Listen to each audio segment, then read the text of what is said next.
Okay, yes. So my name is Metha, and I have a question. I have to apply for my husband change of status. So in 2018 and 19, my husband was working, and our annual income was 22,000, and we were not eligible to apply. But now I have also started to work, and by the end of 2020, our expected income is to be 32,000, around that. So what do you suggest? Should we apply right now, or should we wait for the next step to come? Well, right now your salary is if you average if you push your salary out over 1 year, you're making $32,000 a year.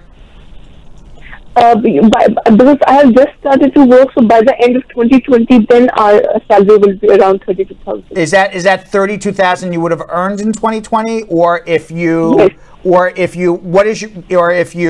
What would be your salary over a 1 year period? Yeah, it will be around 32,000. Oh, over a 1 year period. Yeah. And your husband, does he work? Yeah, he works. What does he do? Yeah, he's on F1 visa, so he works on the campus. He works on the campus. And what is he studying right now? He's doing PhD. He's doing a PhD. Okay. Yeah. Yes, I would suggest you file for him now. Do you have children? Okay. No, not yet. Okay, so you're a family of two. $32,000 is 125% above the poverty level, and then that's step one. And then step two is you got to do that 944 form where you got to be able to show that your husband's going to be able to support himself. He has multiple. He has a master's degree in something. He's on his way to a PhD. Maybe he has multiple degrees for all we know. Yeah. So he's a very smart man. He's not a dummy. So somebody with all those degrees is gonna easily be able to support himself here without getting on any sort of government assistance. So my advice is yes, you'll be fine. Go file. Right, and just a question. If I take a stimulus check, will this affect this process? No. Take the stimulus check. All right. Thank you so much. You're very welcome. Let's go to Kay in Atlanta, Georgia. Kay. Hi, Uncle Brad. How are you? I'm good, thanks. I have two questions here. I received my courtesy letter on a yellow paper in May. Now I received the I-693 notice on the pink paper like 3 days ago. Is it good news or bad news, even though they said not to mail anything at this time? They just asked you to bring the medical for the interview. It was like a courtesy letter, right? Okay. No, I'm asking you. Is that what was it? Yes. Okay. Yeah, it's good news. You want to know why? 'Cause somebody looked at your application.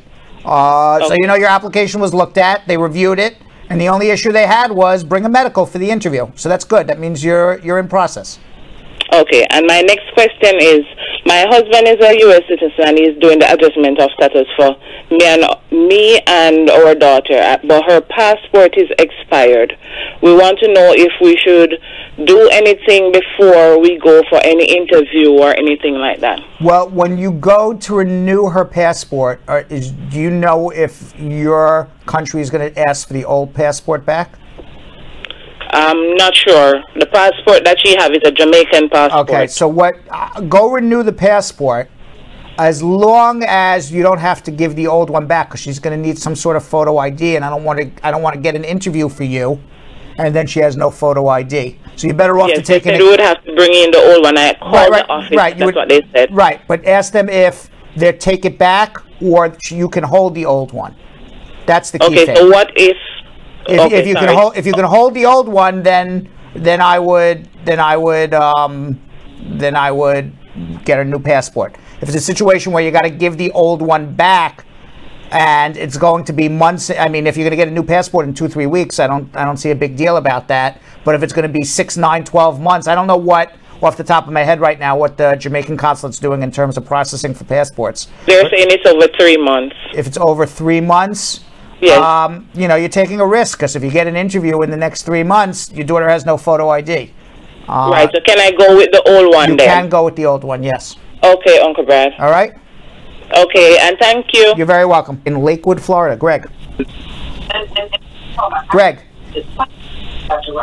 Greg. Hello? Hi, Greg. Hi, Uncle Brad. What's going on? Brad, I'm calling on behalf of my cousin. She got a letter today from IRS in the mail, right? From IRS? Right. No, sorry.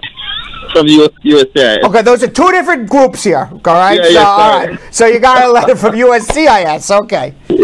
Right. So she's married to a citizen, right? Right. And they filed a petition. But they got a letter sometime last year saying that they missed their interview, right? Wow. And they didn't get a letter, right? And now it's been denied? So no, she said that she spoke to them and she got a letter saying that everything is okay, so they're going to put it back. Okay, good. Back, start it over, right? But today, no, she got a letter from USCIS saying that she is in. Let me look on the letter that she sent to me. She is in notice to appear. Okay. She's and it's saying in removal posting under section whatever, but she's a notice to appear, but there's no date yet. All right. The date is to be set. You're calling for your sister. My cousin. Your cousin. She's doing everything wrong. Yeah. So she got herself in deportation as a result. All right. Really? Yeah. So the notice to appear is deportation. When you miss your interview, you call up USCIS and they say, okay, we'll reschedule it again. That's not the process. You actually got to make a motion to reopen. So if she didn't make a motion to reopen, they're not going to reschedule her for a new interview no matter what they say on the phone. That's why when you call immigration, I have lots of rules with immigration. Here's like rule number 6 or 7. Don't believe anything that USCIS tells you when you call them on the phone because they're generally wrong. Not always, but generally. So she needed to make a motion to reopen, she didn't, or refile again, she didn't, and as a result, she got in removal. So at this point, I would suggest she gets a good lawyer, and she's going to need to file an I-130 and an adjustment with the immigration judge, prove it's a bona fide marriage before the immigration judge deports her. So I-130, so she should have to pay for that again? Yep, because she is totally screwed up. And she's going to have to pay for a lawyer. Because if she thinks she's going to do this on her own before an immigration judge in deportation, it ain't going to happen. But she's saying that she didn't get any letter, she didn't miss any life is unfair. I'm just being frank with you. Life is unfair because she screwed up, and whether she got it or she didn't get it, you would say, yeah, that's not fair. And I agree with you. Not fair. Nobody here is saying what happened to her is fair. I'm also saying sometimes life not fair. Immigration looks to screw everybody. Donald Trump wants everybody out of the country. There is no fairness right now. There's no fairness. There's no fairness. So, I mean, can she save herself? Absolutely. But right now she's crashing and burning. She needs to get a lawyer at this point. Okay, bro. Thank you. Because I tell her I'm going to call the best lawyer in the land. You know? Anything you say, that's how it goes. All right, hold on. All right. Let's go to Shah in Brooklyn, New York. Shah. Yes, sir. How are you? How are you, sir? Good. What's going on? Good, thank you.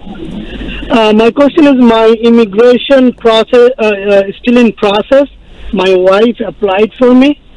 So my question is, the rent relief 2020, rent relief Act 2020. So if I do apply for it, does it going to hamper my application? What if you apply for what? The rent relief for the pandemic and thing. Yeah, you can apply for rent relief. That's perfectly fine. It's not going to bother my application. Not at all. Okay, and I have one more question for you, sir. Yes. This is my friend has stock denial of from the previous marriage.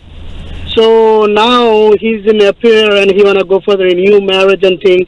Does he still eligible for the new marriage-based case or not? Well, he would have to withdraw his appeal from the first marriage, make sure he obviously be divorced, refile a new adjustment. You're allowed to fall in love, fall out of love, fall in love again, provided immigration does not have evidence that this is a business marriage between your son and the first wife. Now, there's a big difference between the Immigration Service saying to you, you have not proven to a likely probability that this is a bona fide marriage. That's when they deny your Stokes. They could also deny your Stokes and say your marriage is a business marriage. We have evidence that you got married for something other than love. Those are two different things. So if it was the first, then he's okay. If it's the second, when he refiles again, he still has to prove the first marriage was for love and the second marriage was for love, or he's going to be in trouble. No, he's in the first one. So okay, then he's fine. All right. So anyway, I understand. We'll come to see you. Okay. Because he's, So okay, hold on one second. Hold on one second. We'll help. Okay. All right. Thank you. You're welcome. Let's go to Gerard in Brooklyn. Gerard. Yes. Hi, Brad. How are you? Not too bad. I tried to speak to you last week, but if you remember the guy that you answered with the example of you go to the doctor and not enough information. Right. So now you got the info. Yeah. Now you're going to get some info. All right. Give me the info. The info is that again. I was. Start again. Start from scratch. The US and, okay. I'm sorry? Yeah, just start from scratch because I don't remember our whole conversation. Okay. From scratch. 1977, I came to the U.S. Right. 1996, I was with the wrong people, the wrong time. I get arrested for attempted grand larceny. My luck, I go to criminal court. I was offered 90 days. I turned it down, and the judge laughed in my face, and she sent me to Judge Rothwax at Supreme Court. And Rothwax was a severe punisher. So the first time he looks at me, he offered me a year. And at that time, I never did a day in time in prison. I don't know what prison is like. I was scared. I was terrified.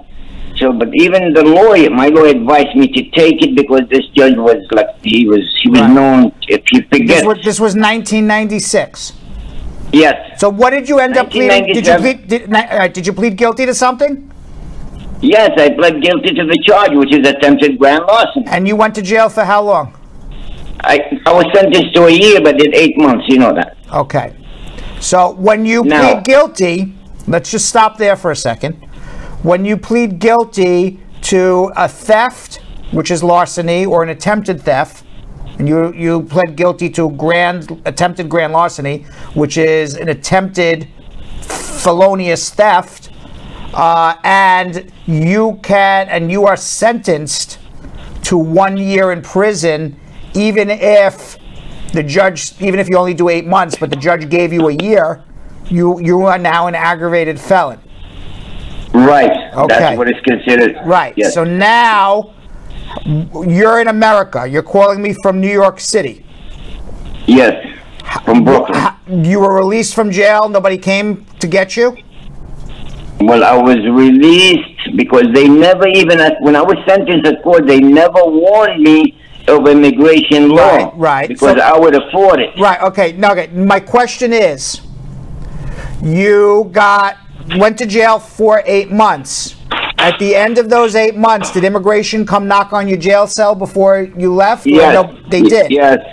And what happened? I was waiting to be released. I get picked up by INS, and I was taken to Manhattan detention. Right. Then from there, I was transferred to Louisiana. Right. Oakdale. And from go ahead. Right. And you were in Louisiana. From Louisiana, I posted bail, $5,000 bail, and I came home. Okay. And what happened after that? After that, I was going to INS to see what do you call, like a probation officer, a federal officer. Okay. So what I understand, reading between the lines, is that a judge ordered you deported, but because you were going to an immigration officer, that means they couldn't effectuate your deportation. Which means that you didn't have a passport. Where are you from originally?